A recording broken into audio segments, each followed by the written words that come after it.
Hello guys, good afternoon. So, wala ko nag-duty karon kay nakoy something nagibati. So, i-share lang nako sa inyo ha guys sa akong gigamit sa akong face. So, mo ni ang sabon ni Rosmar. Ang Kujik niya mo ni akong ginagamit every now and then. Tapos, yung bleaching soap niya na si Kagayako. So, mo na akong ginayos every time na maghilamos ko. So, since mag 1 year na ako nagamit ani. So, sulit jud ko na muna akong ginayos and aside ana nag-take pug ko sa iyahang Kagayako na vitamins or slimming vitamins na glutathione collagen. So karon wala ko nag duty kay na ako'y gibati sa akong kaugalingon, ako rin nakasabot. Char.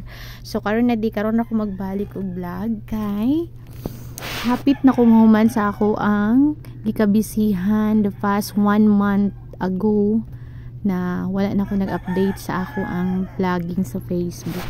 So share na kog balik ang ako ang ginagamit guys. Kagayako almost 1 year na ako nagagamit aning duha ka sabon plus nadagdag pa nga akong vitamins na akong ginatake.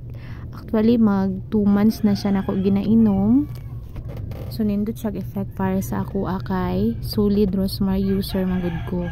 So share lang na ako ni. So karon na time is mag-study ko because preparing na ako for coming exam namo. So buklat-buklat sa tagamay, aron sa gamay.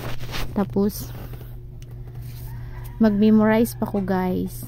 Actually wala ko kabalo sa akong reviewhon kay wala ko kasabot. Kanang nag-eskwela good ka na okay pa imong utok, tapos pag eskwela nimo nabungkag nimong utok. As in grabe siya kalisod pero ginatry na mo ang best na mo. Basin di ay na adre ang among future pohon. Actually guys, saba kay akong palibot, ambot ko ngano ng daghan kay manok.